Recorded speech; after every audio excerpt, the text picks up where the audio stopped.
Notre histoire commence il y a de nombreuses années, lors d'un long voyage en train de 2 jours à travers le pays. Notre protagoniste est un marchand prospère nommé Étienne.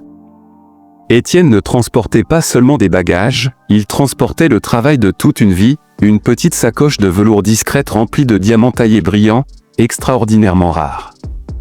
Or, assis quelques rangées derrière, se trouvait un homme au regard avide, que nous appellerons Jérôme, un opportuniste de toujours. Jérôme remarqua la manière décontractée mais protectrice avec laquelle Étienne tenait cette petite pochette. Dans son esprit, c'était une carte vers une richesse instantanée. Jérôme, maître du déguisement, fit son mouvement. Il déplaça sa grande valise usée et s'installa sur le siège vide à côté d'Étienne. « Quel long voyage, n'est-ce pas ? Vous allez loin ?» demanda Jérôme avec douceur. Ils échangèrent des politesses, parlant du temps et du paysage, tandis que l'esprit de Jérôme était fixé sur une seule chose, cette pochette. Il formula un plan simple et sans faille, une fois le wagon sombre et silencieux, « Je vais juste glisser ce petit sac dans ma propre valise. » Ce soir-là, les lumières du train s'éteignirent. Le doux rythme des rails endormit la plupart des passagers. Jérôme, cependant, était très attentif, faisant semblant de dormir profondément, attendant le moment parfait. Mais Étienne, le propriétaire des diamants, n'était pas idiot. Il était observateur. Il savait exactement ce que pensait l'homme à côté de lui.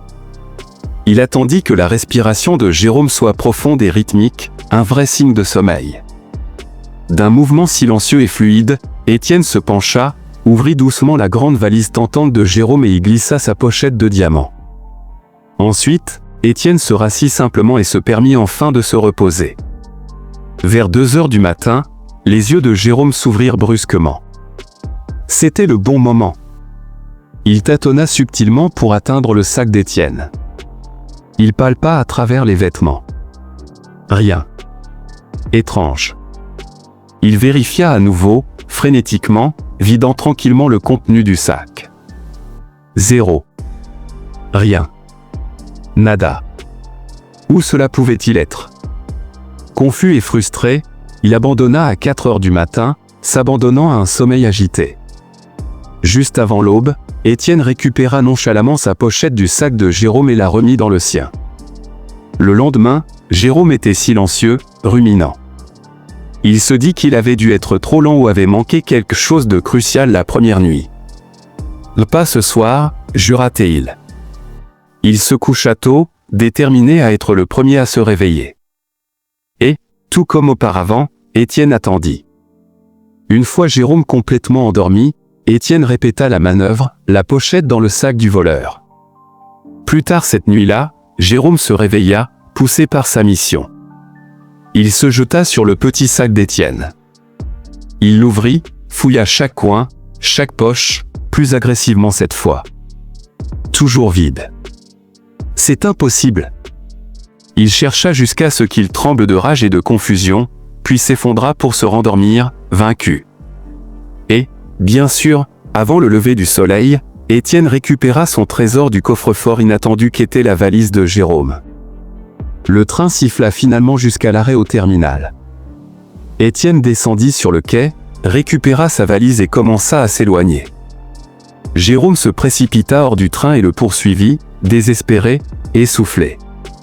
« Attendez. Attendez » haleta Jérôme. « S'il vous plaît, je dois savoir. Je n'essaierai plus jamais de voler, mais dites-moi au d'homme à homme où au monde aviez-vous caché cette pochette ?» Étienne s'arrêta, se retourna et offrit un sourire doux et entendu. « Mon ami, » dit Étienne gentiment.